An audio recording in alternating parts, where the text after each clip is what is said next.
Aksi saling sindir di media sosial antara dua pengacara Hotman Paris Hutapea dan Rasman Arif Nasution terus berlangsung di media sosial. Dalam unggahannya, Rasman justru meminta pihak pengadilan melakukan evaluasi untuk mencegah kericuhan di ruang sidang.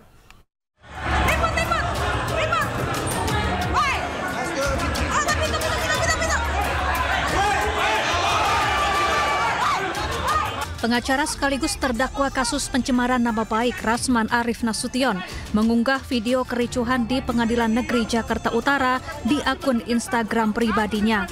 Dalam unggahannya, Rasman tak terima sidang digelar tertutup, sementara sidang sebelumnya digelar terbuka. Ia juga menyinggung sejumlah kericuhan yang pernah terjadi di ruang sidang sebelumnya. Karena chattingan ini sudah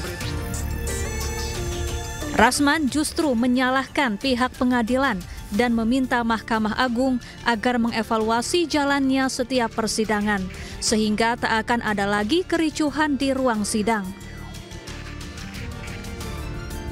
Kenapa saya bilang sedikit kericuhan?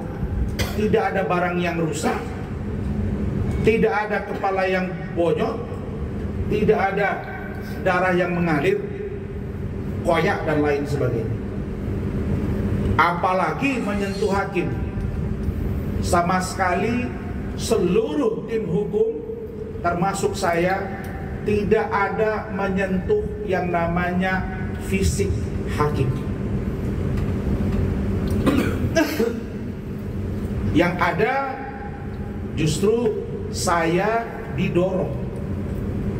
Dan kalau mau jujur, buka CCTV-nya, saya justru teraniaya bukan saja oleh dua orang yang berbaju batik, tapi justru oleh mitra kami. Ini seharusnya tidak ada. Sementara Hotman Paris Hutapea yang bersitegang dengan Rasman di ruang sidang menyindir Rasman di video yang ia unggah di akun Instagram pribadi. Halo para pengacara muda, Anda mau sukses? Anda mau punya klien 1000 naga, punya klien di seluruh kota dan di luar negeri? Caranya jangan ikutin perilaku oknum pengacara seperti kejadian di Pengadilan Negeri Jakarta Utara tanggal 6 Februari. Pengusaha tidak suka seperti itu. Pengusaha tidak suka gaya seperti itu. Mereka mau pengacara yang elegan.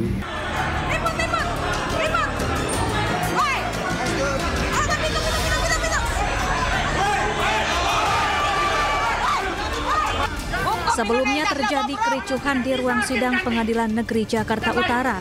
Peristiwa bermula saat Rasman yang menjadi terdakwa tiba-tiba mendatangi dan memegang Hotman Paris yang sedang duduk di bangku saksi. Keributan pun tak terhindarkan, sementara salah satu tim pengacara Rasman berdiri di atas meja. Tim Liputan iNews melaporkan. Dan pemirsa, siang kali ini kami awali dari Jakarta, salah satu ruangan di kantor Kementerian Agraria dan Tata Ruang atau Badan Pertanahan Nasional terbakar pada Sabtu malam. Kebakaran diduga akibat korsleting listrik pada ruangan di lantai dasar.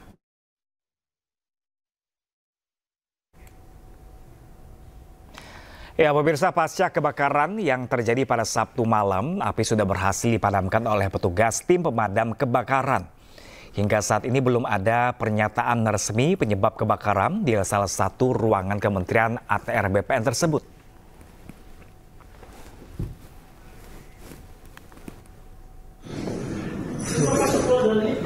Sebelumnya pemirsa, pada Sabtu tengah malam kebakaran terjadi di gedung Kementerian Agraria dan Tata Ruang Badan Pertanahan Nasional di Jakarta Selatan. Kebakaran melanda ruang humas gedung Kementerian ATR BPN di Kebayoran Baru, Jakarta Selatan pada Sabtu tengah malam. Sebanyak 15 unit mobil damkar dan 60 personil dikerahkan ke lokasi untuk memadamkan api. Diduga kebakaran akibat korsleting unit komputer yang masih menyala.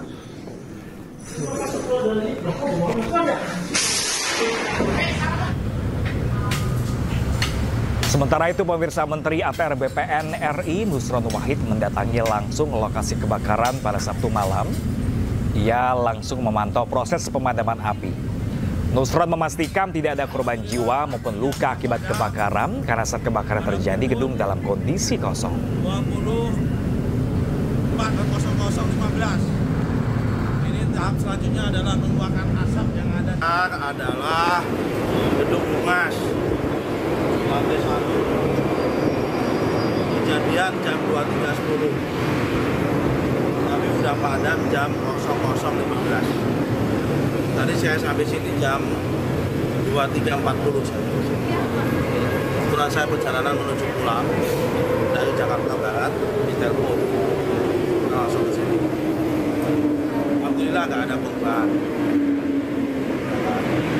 Ini sedang ditangani, sudah padam. Perencananya selanjutnya adalah pengeluaran asap. Diduga kejadian akibat akibat komputer yang hidup. Komputer hidup nggak ada yang jagain. Nah, lupa mati seminggu. Pak, yang terbakar cuma ruang humas doang, Pak? Apa? Ruang humas doang, Pak? Ya, ruang humas. Belum tahu. Dan pemirsa, untuk mengetahui perkembangan pasca kebakaran di gedung Kementerian Agraria dan Tata Ruang Badan Pertanahan Nasional di Jakarta Selatan, sudah bersama kami pemirsa rekan Irfan Hardiansyah langsung dari lokasi. Selamat siang rekan Irfan, bagaimanakah situasi terkini pasca kebakaran tadi malam? Ya baik, terima kasih. Selamat siang Pram dan juga pemirsa. Untuk situasi terkini dapat kami sampaikan bahwa tadi dari pantauan kami sejak pagi pasca kebakaran yang terjadi di kantor Kementerian Agraria dan Tata Ruang ataupun Badan Pertanahan Nasional, ini sejumlah ataupun beberapa pegawai membersihkan puing-puing yang memang pasca kebakaran yang terjadi di salah satu ruangan di kantor Kementerian Agraria dan Tata Ruang ini. Dan sebelumnya memang kebakaran terjadi pada Sabtu malam sekitar pukul 23:10 dan api ini berhasil dipadamkan sekitar pada pukul 00:15. Dan untuk ruangan yang terbakar ini ruangan Biro Humas ataupun Hubungan Masyarakat yang terlihat di layar kaca Anda, Pram dan juga pemirsa. Dan untuk ruangan Biro Humas ini yang berada di lantai 1. Kemudian untuk saat ini juga di lokasi tempat kejadian sudah terpasang garis polisi. Itu artinya kami tidak bisa melewati ataupun melihat secara langsung kondisi ruangan yang memang terbakar yang terjadi pada Sabtu malam. Kemudian untuk kejadian pada Sabtu malam yang memang kebakaran terjadi di kantor Kementerian ATR ini, Nusron Wahid selaku Menteri turut memantau langsung proses pemadaman tadi malam begitu. Dan untuk penyebab kebakaran ini ada dua kemungkinan, di mana dari petugas Damkar sendiri menyebutkan api diduga akibat korsleting listrik dari perangkat AC. Namun dari pernyataan Nusron Wahid ini menyebutkan api diduga akibat korsleting listrik dari komputer yang masih dalam keadaan menyala. Namun hingga saat ini belum ada keterangan ataupun pernyataan resmi dari pihak kepolisian maupun dari pihak ATR penyebab dari kebakaran yang terjadi pada Sabtu malam. Dan untuk taksiran kerugian sendiri ini mencapai hampir sekitar 450 juta rupiah. Dan untuk kebakaran yang terjadi di kantor kementerian ini, Nusron menyampaikan bahwa tidak ada korban jiwa dikarenakan memang pada saat kejadian ruangan Biro Humas ini dalam keadaan kosong. Sementara demikian, Pram. Baik, Irfan Hardiansyah melaporkan langsung dari kebakaran tadi malam yang menimpa gedung Kementerian ATR BPN. Terima kasih dan selamat bertugas kembali rekan Irfan. Kita beralih ke informasi lainnya pemirsa. Minibus tertabrak kereta hingga terseret sejauh 50 meter di jalur Tambak Mayor, Surabaya, Jawa Timur. Diduga kecelakaan terjadi akibat minibus bermuatan 7 penumpang mengalami mati mesin saat melintas di atas rel.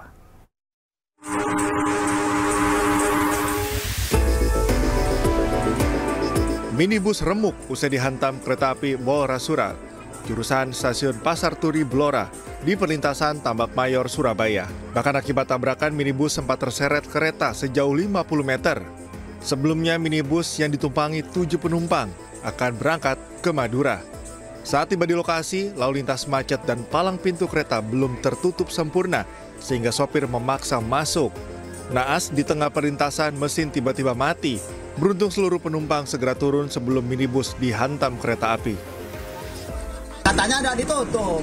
Tak ditutup? Tak ditutup, jembalan katanya ada ditutup dari Haji Salma. Ya, terus yang mau. Arahnya kemana Pak dari Pak? Mau ke Madura. Dari sana? Dari tambah mayor sini lah. Oh, terus mobilnya mati nggak pas di rel? Markah mati, sudah mencolok semua. Oh, pas melintas mesin mati? Mati. Bangkai minibus dievakuasi menerjunkan kren milik damkar. Sementara kasus kecelakaan ini sudah ditangani unit laka lantas Satlantas Polres Pelabuhan Tanjung Perak, Surabaya. Dari Surabaya, Jawa Timur, Nur Syafei, iNews melaporkan. Pemirsa, seorang wanita jadi korban pembegalan motor di Bangkalan, Madura. Beruntung korban selamat setelah bersama motornya menjatuhkan diri ke parit dan berteriak meminta tolong. Mungkin bisa kan dia. Ada barang lagi? Ada Mbak? Barang barangmu.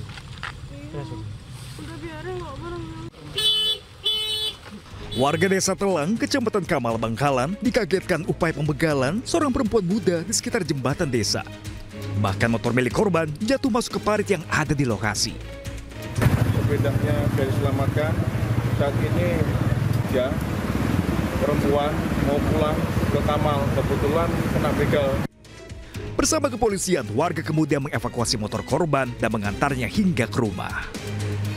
Pembegalan berawal saat korban yang adalah karyawan toko hendak pulang dari tempat bekerja. Di tengah jalan, korban dibuntuti 3 orang berboncengan 1 motor. Tiba-tiba ketiga pelaku memepet dan membegal motor korban. Namun korban menghindar hingga akhirnya ia terjatuh ke parit dan berteriak meminta tolong. Di rumah dengan selamat, saya korban pembegalan. Terima kasih sekali lagi, terima kasih. Diinterogasi bahwasanya korban ini baru pulang kerja. Setelah diselamatkan beserta dengan kendaraan roda 2 yang berhasil diangkat dari parit, berhenti memastikan menenangkan terlebih dahulu korban, yang lalu kemudian diantarkan ke rumahnya di daerah Kamal. Memastikan korban pulang juga dalam keadaan selamat dan juga tenang. Masyarakat diimbau waspada saat berkendara di malam hari, terutama bagi pemotor perempuan agar terhindar dari tindak kejahatan jalanan. Dari Madura, Jawa Timur, Taufik Syahrawi, iNews melaporkan. Pemirsa, berawal dari laporan warga terkait maraknya penyalahgunaan obat-obatan terlarang dan judi, petugas dikerahkan untuk memberantas kejahatan terorganisir di sebuah desa di Kabupaten Rejang Lebong, Bengkulu. Alhasil polisi berhasil menangkap 10 tersangka dan 4 diantaranya masih di bawah umur.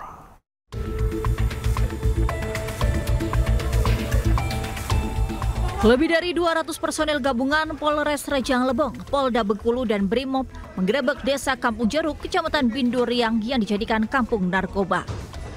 Penggerebekan besar-besaran ini untuk menutup jalan pelaku melarikan diri dan mempercepat proses penangkapan. Polisi juga menyasar sebuah rumah yang disebut sebagai pusat judi konvensional milik salah satu warga. 3 orang menjadi target polisi. Namun polisi justru mengamankan 10 orang dan 4 diantaranya masih anak-anak.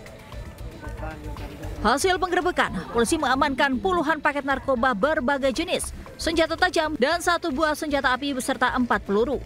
Polisi juga menyita 5 mesin judi barbar, 3 buah sepeda motor dan 1 kendaraan roda 4. Ya, mereka resah akan aktivitas khususnya bandar narkoba yang ada di sana. Dan juga ada judi jackpot ya jenis barbar. 10 pelaku hingga kini masih menjalani pemeriksaan di Mapolres Rejang Lebong. Dari Rejang Lebong, Bengkulu, Widodo Waluyo, iNews melaporkan. Pemirsa, seorang wanita jadi korban pembegalan motor di Bangkalan, Madura. Beruntung korban selamat setelah bersama motornya menjatuhkan diri ke parit dan berteriak meminta tolong. Mungkin bisa kan dia. Ada barang lagi? Ada Mbak? Barangmu.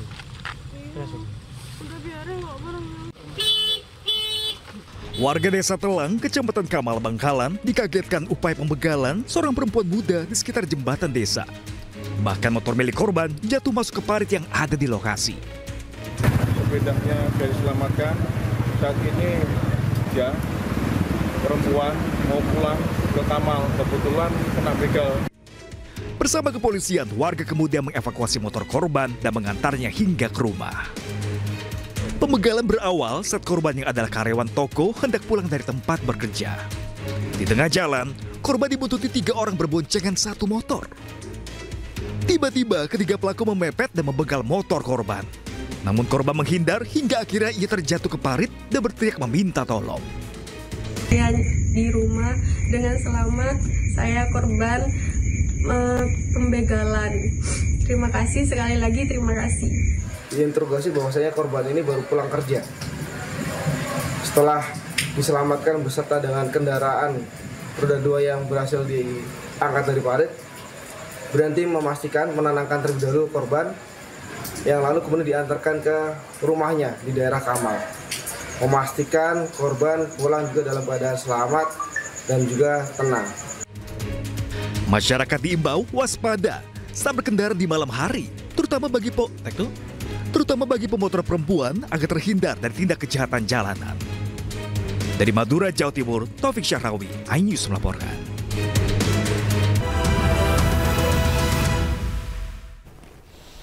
Pemirsa, 2 unit kapal terbakar di dermaga Marina Ancol menyebabkan 1 orang meninggal dunia dan 6 orang luka-luka.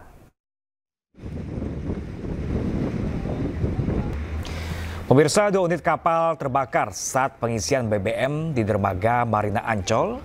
Insiden diduga karena adanya percikan api.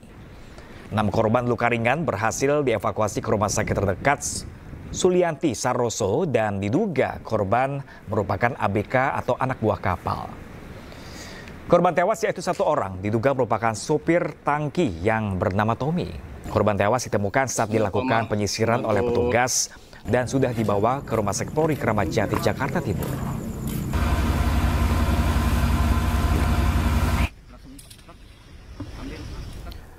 Dan pemirsa, untuk mengetahui perkembangan pasca kebakaran 2 kapal nelayan yang sedang mengisi bahan bakar solar di dermaga Marina Ancol, Pademangan, Jakarta Utara, sudah bersama kami pemirsa rekan Indra Setiabudi. Selamat siang rekan Indra, bagaimana kondisi terkini pasca kebakaran?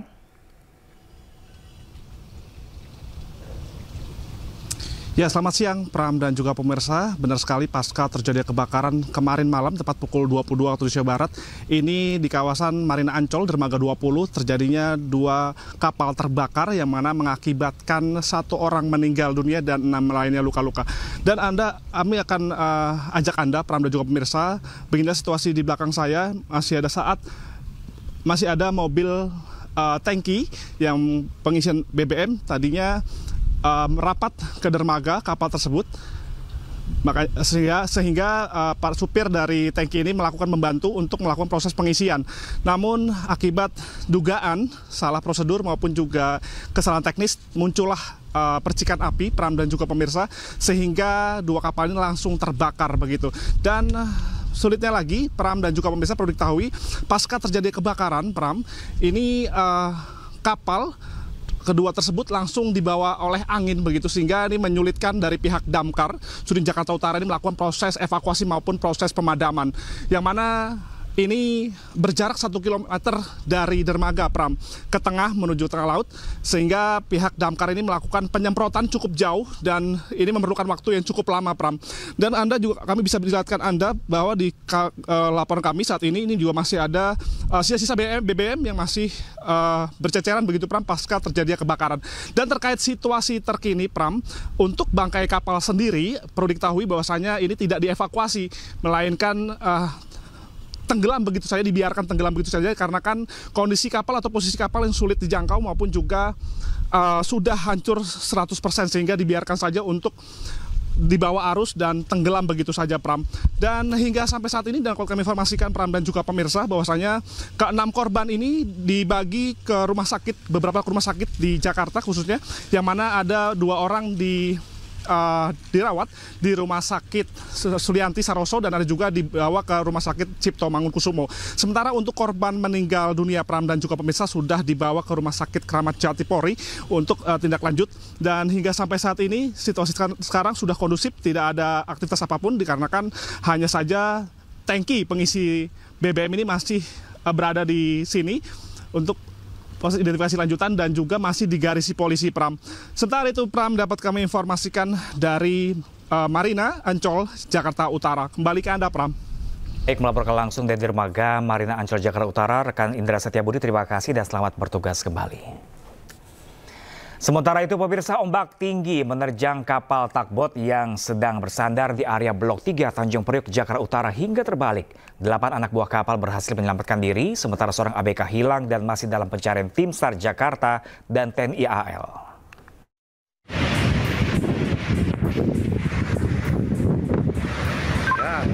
Bang. Sebuah kapal tugboat yang sedang bersandar di area Blok 3 Tanjung Priok, Jakarta terbalik akibat diterjang ombak tinggi. 8 anak buah kapal berhasil menyelamatkan diri sementara seorang ABK hilang dan masih dalam pencarian tim SAR Jakarta dan TNI Angkatan Laut. Kejadian ini terekam CCTV di lokasi.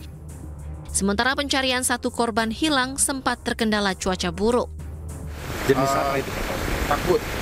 Jenis tugboat untuk kapal.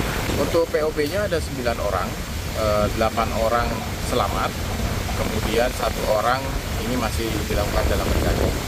Untuk kendala pencarian saat ini tentunya adalah cuaca, angin, ombak, kemudian arus, karena di atas angin sendiri sudah sangat tinggi sekali. Petugas menerjunkan 4 orang penyelam. Selain itu, petugas juga melakukan pencarian dengan menggunakan drone dan perahu karet. Dari Jakarta, Sofyan Firdaus, iNews melaporkan. Cuaca ekstrim melanda sejumlah kota di tanah air. Bahkan angin kencang disertai hujan es terjadi di Boyolali, Jawa Tengah. Hujan es tuh, guys.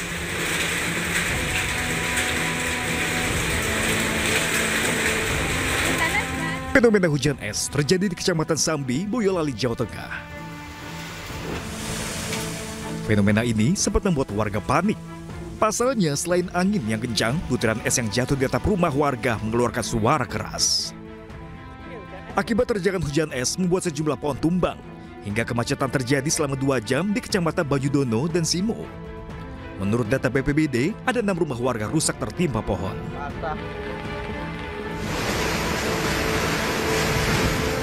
Badai angin kencang disertai hujan deras juga menerjang wilayah pesisir pantai di Polewali Mandar, Sulawesi Barat.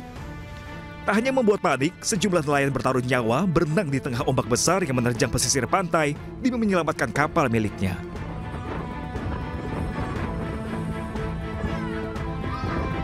Sebagian kapal berhasil dievakuasi ke tempat aman karena nyaris tenggelam lantaran kuatnya angin. Namun ada pula sejumlah perahu yang tidak sempat diselamatkan hingga rusak dan juga patah. Ini ada musibah ya, angin puting beliung ya. Sementara pasca terjangan puting beliung melanda desa Gondosuli, Kecamatan Kare, Madiun, Jawa Timur, puluhan rumah dan kios rusak. Sejumlah kios pedagang porak-poranda hingga ambruk ke tengah jalan karena terhempas kencangnya angin yang datang bersama hujan. Selain merusak kios pedagang, atap rumah warga juga porak-poranda. Genting yang terbuat dari tanah liat ataupun seng berterbangan dan lepas dari rangkanya. Tim Liputan iNews melaporkan. Sementara itu, pemirsa, ombak tinggi menerjang kapal tugboat yang sedang bersandar di area Blok 3 Tanjung Priok, Jakarta Utara hingga terbalik. 8 anak buah kapal berhasil menyelamatkan diri, sementara seorang ABK hilang dan masih dalam pencarian tim SAR Jakarta dan TNI AL.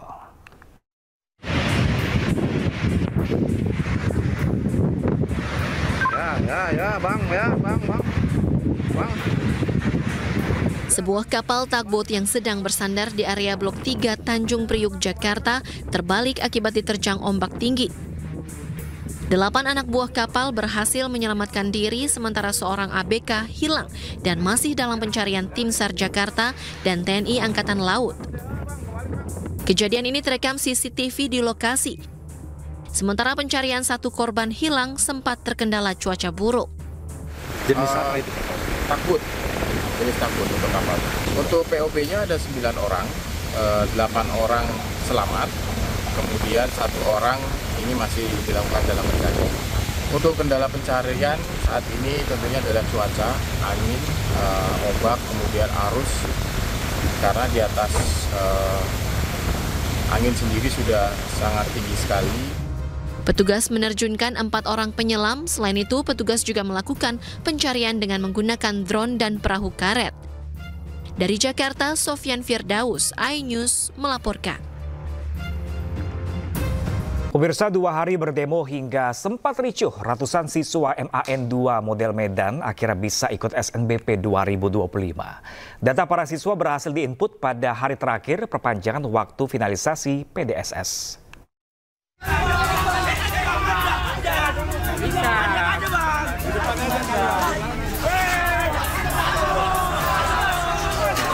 Kericuhan yang sempat terjadi di MAN 2 model Medan saat ratusan siswa kelas 12 berdemo pada Jumat pagi. Mereka protes tak bisa ikut SNBP 2025 lantaran pihak sekolah terlambat memasukkan data ke portal PDSS.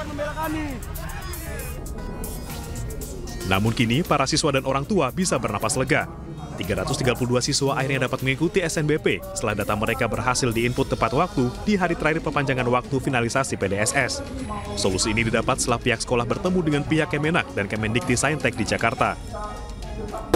Alhamdulillah, hari ini terjawab sudah apa yang kita risaukan. Anak-anak kita berhasil untuk pengisian data di PDSS.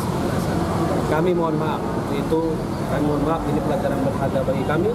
Mudah-mudahan ke depan kita bisa mengawal, saya juga sebagai kepala bisa lebih awas, bisa lebih perhatian dalam memandu atau mengontrol kegiatan yang ada di madrasah kita. Sebelumnya demo dilakukan ratusan siswa selama 2 hari berturut-turut. Mereka kesal karena pihak sekolah tidak kunjung menyelesaikan input data meski finalisasi PDSS sudah 3 kali diperpanjang. Dari Medan, Sumatera Utara, Ahmad Ridwan Nasution, iNews melaporkan. Pemirsa, batas waktu penginputan pangkalan data sekolah dan siswa atau PDSS dipastikan diperpanjang oleh Menristek-Dikti hingga 8 Februari. Hal itu dilakukan menyusul adanya kisruh sekolah yang belum selesai melakukan penginputan PDSS yang memicu demo siswa.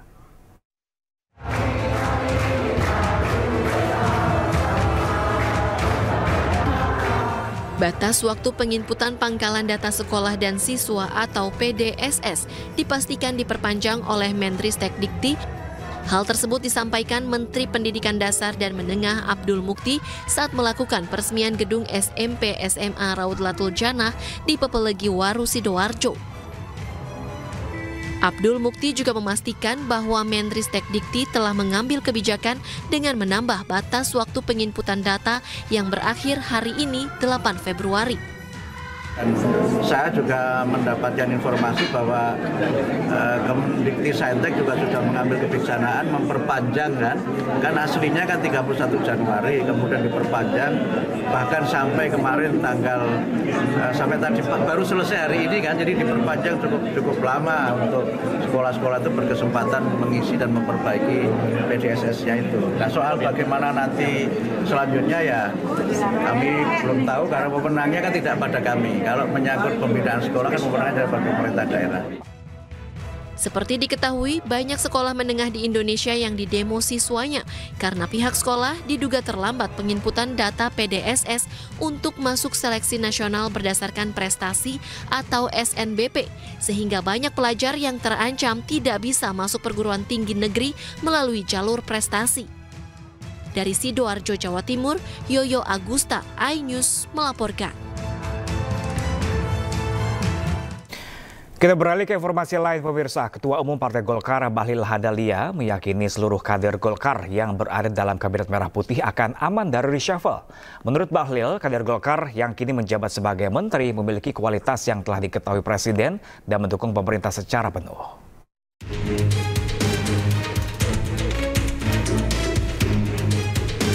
Isu perombakan atau reshuffle Kabinet Merah Putih semakin kencang berhembus.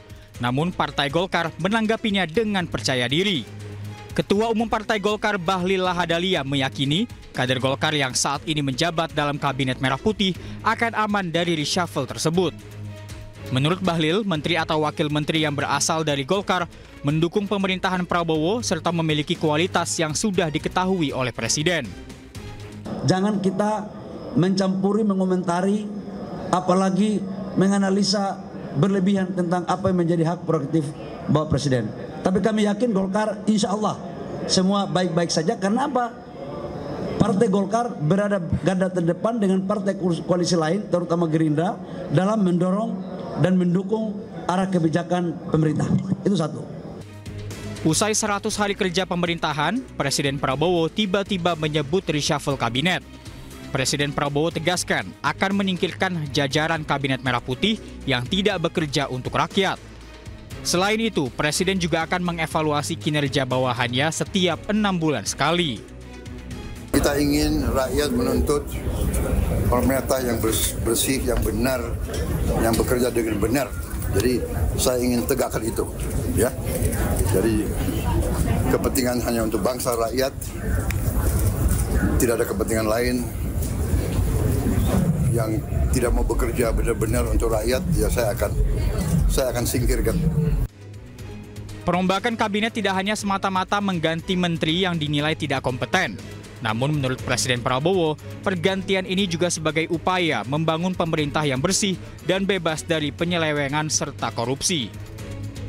Tim Liputan, iNews melaporkan.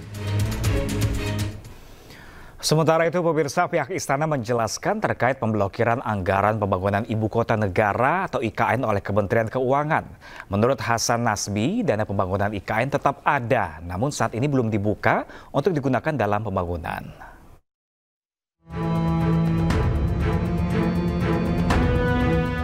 Pihak Istana buka suara terkait pemblokiran anggaran pembangunan Ibu Kota Negara oleh Kementerian Keuangan. Kepala Kantor Komunikasi Kepresidenan Republik Indonesia, Hasan Nasbi, menjelaskan dana pembangunan IKN tetap ada, namun saat ini belum dibuka untuk digunakan dalam pembangunan. Lebih jauh, Hasan menjelaskan bahwa Presiden Prabowo akan memenuhi janjinya untuk membangun IKN hingga 5 tahun ke depan. Kalau diblokir itu kan bukan berarti anggarannya nggak ada kan? Anggarannya belum dibuka. Jadi anggaran IKN itu ada di otorita IKN, ada di Kementerian. Anggaran pembangunan IKN itu ada yang di Kementerian PU, ada yang di otorita IKN. Yang jelas komitmen dari Presiden kan berapa hari lalu sudah disampaikan oleh Menko Infrastruktur kan? Bahwa selama 5 tahun ke depan Presiden punya komitmen untuk meneruskan pembangunan IKN dengan biaya yang sudah disebutkan. Kalau tidak salah itu 48 triliun komitmen selama 5 tahun ke depan. Pemblokiran anggaran proyek IKN saat ini ramai menjadi perbincangan. Masyarakat mengaitkan pemblokiran anggaran terkait dengan instruksi Presiden mengenai efisiensi penggunaan dana APBN dan APBD. Surat terakhir yang kita terima dari Ibu Menteri Keuangan itu kan memang sebelum rapat atas kita terakhir tuh dengan Pak Presiden, memang dari beliau diminta efisiensi 81 triliun. Meski saat ini proyek pembangunan terhambat, Kementerian PU menyatakan bahwa saat ini progres IKN telah mencapai 87,9% per akhir Desember 2024 lalu dan akan terus dilanjutkan. Tim Liputan, iNews melaporkan. Pemirsa, kebijakan efisiensi Kementerian Pekerjaan Umum mengundang protes keras dari anggota DPR Komisi 5 dalam rapat kerja bersama sejumlah kementerian. Menurut Adiana Pitupulu, total dana yang dianggarkan setelah efisiensi tidak akan mencukupi pembangunan infrastruktur.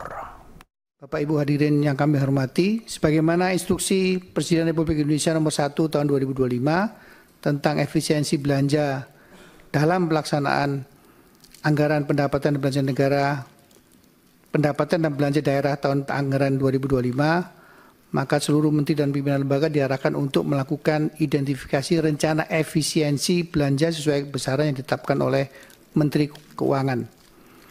Yang kedua adalah mengidentifikasi rencana efisiensi meliputi belanja operasional dan non-operasional, terdiri atas belanja operasional perkantoran, pemeliharaan, perjalanan dinas, bantuan pemerintah, pembangunan infrastruktur. Ini emang harus kita setujui ya? Karena memang nggak masuk di akal. 63 km 1 tahun. Jalan, kita mau bangun apa? Enggak, kalau perjalanan jembatan ini 12,48 triliun. 63 km, 4342, 1606, dan sebagainya. Itu memang kecil sekali. Jadi pimpinan mau kita putar-putar ya nggak bakal dapat dapilnya. Bentar. Ya artinya biar Pak Adian selesai dulu. Ya, bentar. Artinya memang pengurangan 80 triliun ini dampaknya kemana-mana. Tapi kalau sebagai menteri siap mengambil tanggung jawab terhadap, misalnya kita bicara kalau sumber daya air ini 10,7 triliun. Terus kita mau bicara tentang ketahanan pangan sementara rehabilitasi jaringan irigasi cuma 16.000 hektar dari sekian banyak yang lain. Selanjutnya pemirsa, mantan Kasat Reskrim Polres Jakarta Selatan AKBP Bintoro dipecat dari keanggotaan Polri karena diduga terlibat dugaan suap dalam penanganan kasus pembunuhan dan juga pemerkosaan. Selain AKBP Bintoro, rekannya AKBP Gogo Galesung disanksi demosi atau penurunan jabatan selama 8 tahun. Yang sudah diputuskan tadi 1181 dengan 8 tahun demosi dan PTDH. Nah, yang menarik memang uraiannya. Jadi uraian terus perannya apa? Ya, termasuk juga yang non anggota kepolisian, di mana konteksnya, kapan memberinya dan sebagainya. Sehingga memang kalau ditanya apakah ini pemerasan, apakah ini lebih dekat kepada penyuapan, sepertinya lebih dekat pada penyuapan. Pada titik-titik tertentu bahkan ketika momentumnya selesai baru ada pemberian. Jadi kalau pemerasan kan diperas dulu baru jalan. Ini enggak, ini jalan terus dikasih gitu. Jadi ada pertemuan, ada macam-macam.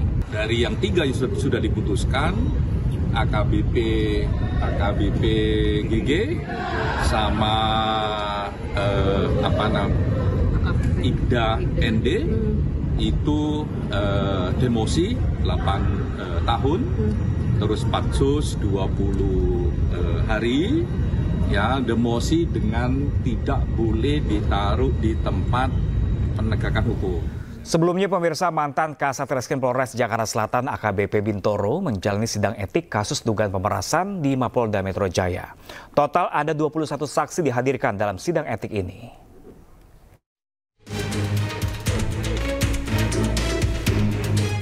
Kompolnas membeberkan dugaan kasus pemerasan yang menjerat AKBP Bintoro.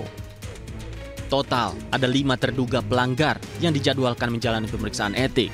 Mereka adalah mantan Kasat Reskrim Polres Metro Jakarta Selatan AKBP Bintoro, AKBP Gogo Galesung, mantan Kanit PPA Polres Metro Jakarta Selatan AKP Mariana, AKP Ahmad Zakaria, dan seorang IBDA berinisial N. Kasus ini dipantau oleh Kompolnas, termasuk proses hukum yang berjalan terhadap seluruh terduga pelanggar etik. Kompolnas juga menyoroti soal lambatnya proses penanganan, dugaan aliran dana, hingga keterlambatan berbagai pihak. Sebanyak 21 saksi akan dihadirkan untuk sidang etik AKBP Bintoro. Sementara dalam kasus ini juga ada peran seseorang yang diduga melakukan penyuapan kepada AKBP Bintoro dan teman-teman.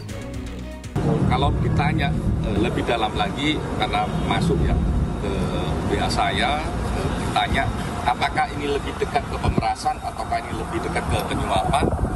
Kalau kita lihat struktur cerita, tapi memang harus diuji, ini lebih dekat dengan penyuapan. Sehingga memang peran non anggota kepolisian sangat signifikan. Dan ini nanti semoga dia datang gitu ya, untuk bisa diperiksa, tapi yang pasti tadi diumumkan kurang lebih akan dipanggil 21 saksi yang akan diperiksa untuk satu tersangka AKBP B. Kompolnas terus menjalin komunikasi dengan berbagai pihak, termasuk Bitpropam Polda Metro Jaya yang dalam hal ini bertindak cepat menindaklanjuti dugaan pelanggaran etik AKBP Bintoro dan kawan-kawan. Dari Jakarta, Tim Liputan iNews melaporkan. Kita ke informasi lain pemirsa, pelaksana tugas Sekjen DPP Partai Perindo, Andi Muhammad Yuslim Patawari melakukan kunjungan ke kantor DPW Partai Perindo Jawa Timur. Hal ini dilakukan agar pengurus beserta jajaran serta kader Partai Perindo siap dalam menyongsong kemenangan pada pemilihan umum tahun 2029 mendatang.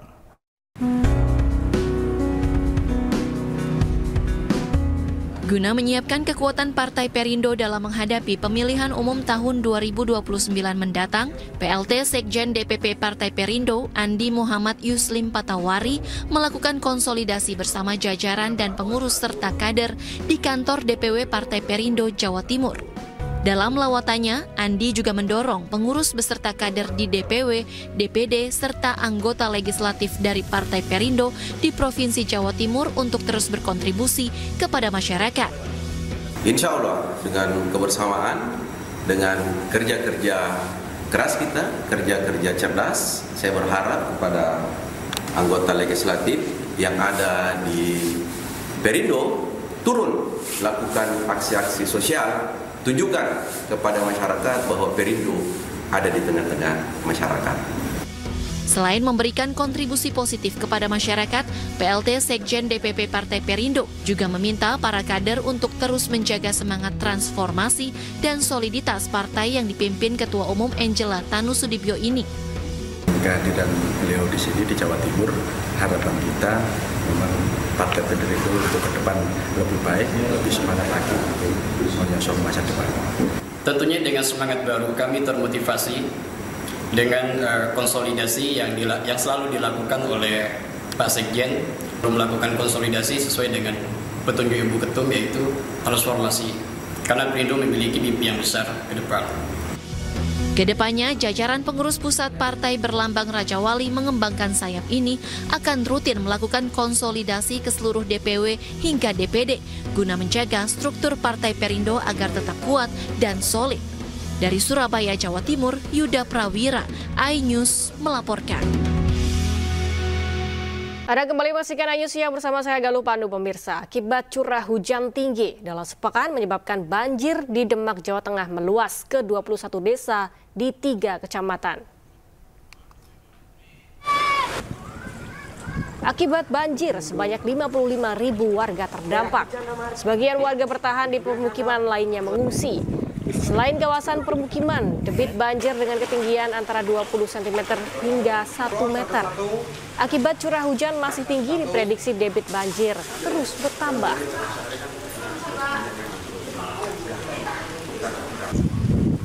Iku sak pinten, Pak? Sak dodon apa sak? Dan pemirsa, untuk mengetahui situasi terkini banjir di Demak, Jawa Tengah, sudah ada rekan kami Sukma Wijaya di Desa Prampelan, Kecamatan Sayung, Demak. Ya, selamat siang Sukma, bagaimana kondisi banjir saat ini di sana? Selamat siang Galuh, selamat siang pemirsa. Betul, akibat curah hujan tinggi mengakibatkan banjir melanda di Kabupaten Demak dan sekarang ini sudah meluas ke 21 desa, 3 kecamatan. Dan banjir berdampak pada 55.000 jiwa. Ini saya berada di perkampungan di kawasan Desa Prampelan, Kecamatan Sayung. Mungkin bisa saya ada sedikit jalan-jalan bagaimana kondisi banjir yang ada di daerah setempat ini. Kita lihat di Desa Prampelan ini merupakan titik awal banjir itu berada.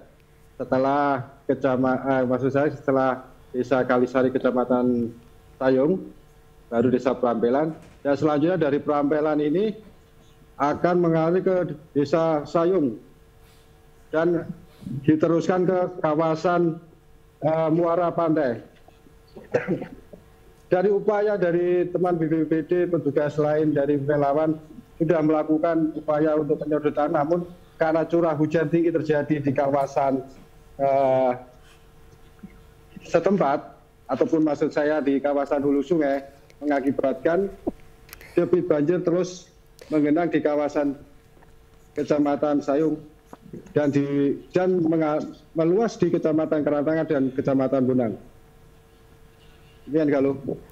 Iya, Sukma, bagaimana dengan warga yang terdampak di sana? Bagaimana penanganannya? Apakah mereka mengungsi atau seperti apa?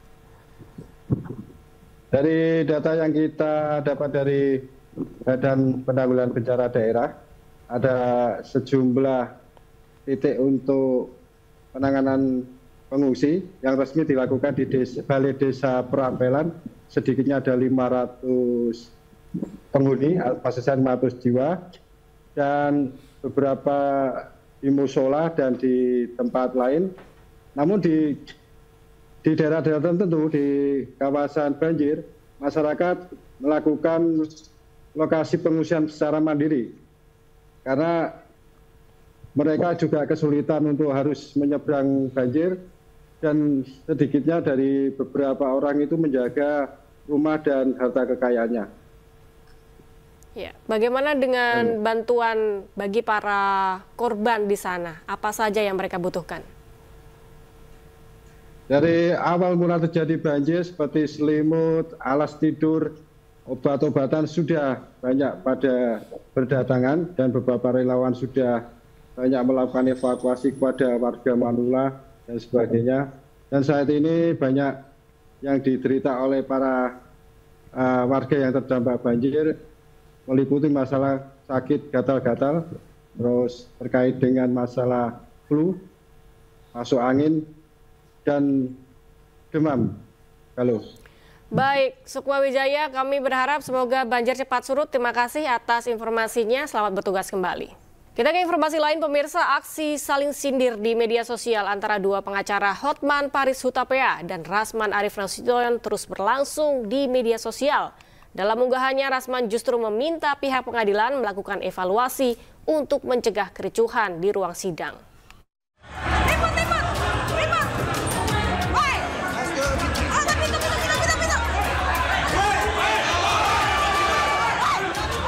Pengacara sekaligus terdakwa kasus pencemaran nama baik Rasman Arif Nasution mengunggah video kericuhan di Pengadilan Negeri Jakarta Utara di akun Instagram pribadinya. Dalam unggahannya, Rasman tak terima sidang digelar tertutup, sementara sidang sebelumnya digelar terbuka. Ia juga menyinggung sejumlah kericuhan yang pernah terjadi di ruang sidang sebelumnya. Karena chattingan ini sudah Rasman justru menyalahkan pihak pengadilan dan meminta Mahkamah Agung agar mengevaluasi jalannya setiap persidangan, sehingga tak akan ada lagi kericuhan di ruang sidang. Kenapa saya bilang sedikit kericuhan? Tidak ada barang yang rusak, tidak ada kepala yang bonyok, tidak ada darah yang mengalir, koyak dan lain sebagainya. Apalagi menyentuh hakim. Sama sekali seluruh tim hukum termasuk saya tidak ada menyentuh yang namanya fisik hakim. Yang ada justru saya didorong. Dan kalau mau jujur, buka CCTV-nya, saya justru teraniaya bukan saja oleh dua orang yang berbaju batik, tapi justru oleh mitra kami. Ini seharusnya tidak ada. Sementara Hotman Paris Hutapea yang bersitegang dengan Rasman di ruang sidang menyindir Rasman di video yang ia unggah di akun Instagram pribadi. Halo para pengacara muda, Anda mau sukses?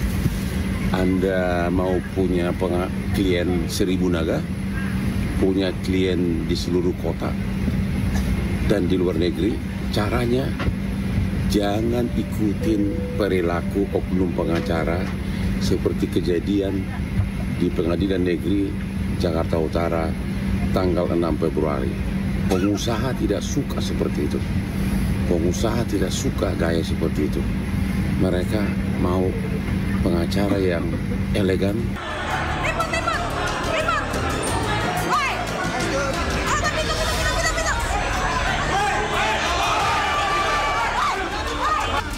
Sebelumnya terjadi kericuhan di ruang sidang Pengadilan Negeri Jakarta Utara.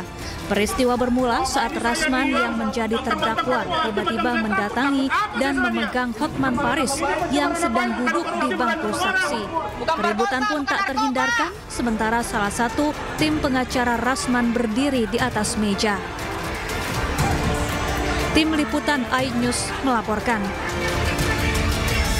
Pemirsa, pasca gaduh antrean gas LPG 3 kg, Majelis Ulama Indonesia mengeluarkan fatwa haram bagi orang kaya yang mengkonsumsi gas LPG 3 kg serta BBM bersubsidi jenis Pertalite.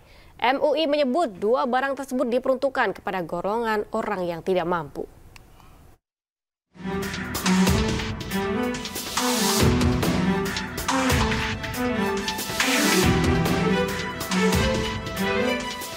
Majelis Ulama Indonesia (MUI) baru-baru ini mengeluarkan sebuah fatwa yang menyatakan bahwa hukum orang kaya mengonsumsi gas 3 kg dan Pertalite bersubsidi adalah haram. Fatwa haram terkait penggunaan gas subsidi dan BBM subsidi ini disampaikan Sekretaris Komisi Fatwa MUI Kiai Haji Miftahul Huda dalam keterangan tertulisnya. Menurut Kiai Miftahul Huda, orang kaya tidak berhak menggunakan bahan bakar minyak dan gas bersubsidi. Kiai Miftah juga mengatakan, pemerintah telah mengatur distribusi BBM bersubsidi untuk kelompok tertentu, yaitu transportasi umum dan para nelayan, sementara Pertalite untuk masyarakat menengah ke bawah. Sedangkan gas LPG 3 kg yang disubsidi pemerintah hanya untuk rumah tangga miskin, usaha mikro, nelayan, dan petani miskin. Selanjutnya pemirsa, mantan Kasat Reskrim Polres Jakarta Selatan AKBP Bintoro dipecat dari keanggotaan Polri karena diduga terlibat dugaan suap dalam penanganan kasus pembunuhan dan juga pemerkosaan. Selain AKBP Bintoro, rekannya AKBP Gogo Galesung disanksi demosi atau penurunan jabatan selama 8 tahun. Yang sudah diputuskan tadi 1181 dengan 8 tahun demosi dan PTDH. Nah, yang menarik memang ureannya. Jadi urean terus perannya apa? Ya, termasuk juga yang non anggota kepolisian, di mana konteksnya, kapan memberinya dan sebagainya. Sehingga memang kalau ditanya apakah ini pemerasan, apakah ini lebih dekat kepada penyuapan, sepertinya lebih dekat pada penyuapan. Pada titik-titik tertentu bahkan ketika momentumnya selesai baru ada pemberian. Jadi kalau pemerasan kan diperas dulu baru jalan. Ini enggak, ini jalan terus dikasih gitu. Jadi ada pertemuan, ada macam-macam. Dari yang 3 sudah diputuskan, AKBP GG sama Ibda ND itu demosi 8 tahun. Terus Patsus 20 hari, ya, demosi dengan tidak boleh ditaruh di tempat penegakan hukum. Sebelumnya pemirsa, mantan Kasat Reskrim Polres Jakarta Selatan AKBP Bintoro menjalani sidang etik kasus dugaan pemerasan di Mapolda Metro Jaya. Total ada 21 saksi dihadirkan dalam sidang etik ini.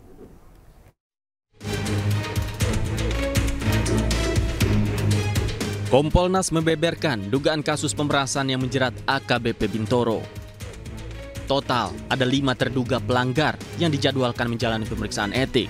Mereka adalah mantan Kasat Reskrim Polres Metro Jakarta Selatan AKBP Bintoro, AKBP Gogo Galesung, mantan Kanit PPA Polres Metro Jakarta Selatan AKP Mariana, AKP Ahmad Zakaria, dan seorang Ibda berinisial N. Kasus ini dipantau oleh Kompolnas, termasuk proses hukum yang berjalan terhadap seluruh terduga pelanggar etik. Kompolnas juga menyoroti soal lambatnya proses penanganan, dugaan aliran dana, hingga keterlambatan berbagai pihak. Sebanyak 21 saksi akan dihadirkan untuk sidang etik AKBP Bintoro. Sementara dalam kasus ini juga ada peran seseorang yang diduga melakukan penyuapan kepada AKBP Bintoro dan teman-teman. Kalau ditanya lebih dalam lagi, karena masuk ya ke WA saya, ditanya apakah ini lebih dekat ke pemerasan ataukah ini lebih dekat ke penyuapan. Kalau kita lihat struktur cerita, tapi memang harus diuji, ini lebih dekat dengan penyuapan. Sehingga memang peran non anggota kepolisian sangat signifikan. Dan ini nanti semoga dia datang gitu ya, untuk bisa diperiksa, tapi yang pasti tadi diumumkan kurang lebih akan dipanggil 21 saksi yang akan diperiksa untuk satu tersangka AKBP B. Kompolnas terus menjalin komunikasi dengan berbagai pihak, termasuk Bitpropam Polda Metro Jaya yang dalam hal ini bertindak cepat menindaklanjuti dugaan pelanggaran etik AKBP Bintoro dan kawan-kawan. Dari Jakarta, Tim Liputan iNews melaporkan. Ada kembali di iNews Siang, pemirsa. Jelang bulan Ramadan, masyarakat di Kabupaten Temanggung, Jawa Tengah menggelar tradisi nyadran Demangan. Dengan membawa ratusan wadah berisi berbagai macam makanan, warga melakukan kirap menuju makam Kiai Demang. Uniknya, dalam tradisi ini semua masakan saat proses memasak tidak boleh dicicipi sebelum didoakan. Dan pemirsa, informasi ini sekaligus menutup iNews siang hari ini. Cuplikan tayangan berita iNews dapat Anda saksikan di kanal YouTube @officialinews.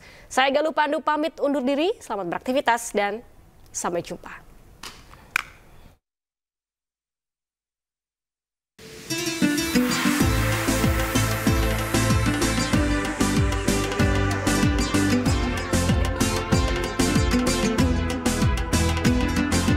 Dengan membawa ratusan wadah atau tenong berisi berbagai macam makanan seperti nasi tumpeng, ingkung ayam Jawa, daging kambing, dan lauk pauk lainnya, warga Dusun Demangan Desa Candi Mulyo, Kecamatan Kedu, Kabupaten Temanggung, melakukan kirap menuju makam Kiai Demang yang merupakan salah satu tokoh agama dari Kerajaan Demak Bintoro yang menyebarkan agama Islam di Temanggung.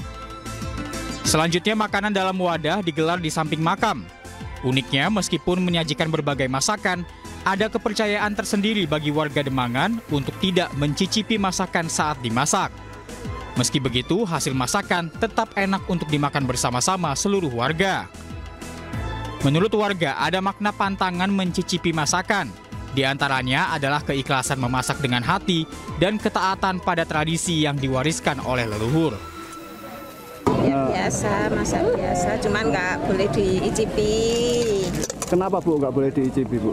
Ya, nenek moyang Pak ya, tinggal nurut aja ya, dan tradisi. Dan ini wujud daripada masyarakat di sekitar atau masyarakat di Dusun Demangan ini bersyukur, kemudian juga dalam rangka nguri-uri kebudayaan. Ini sebuah tradisi yang memang harus diuri-uri, harus dijaga, harus dilestarikan. Usai didoakan, ratusan warga melakukan kembul bujono. Dengan wadah seadanya seperti daun pisang, kertas, dan tampah, mereka dengan nikmat menyantap masakan bersama keluarga di areal makam. Dari Temanggung, Jawa Tengah, Didik Dono Hartono, iNews melaporkan.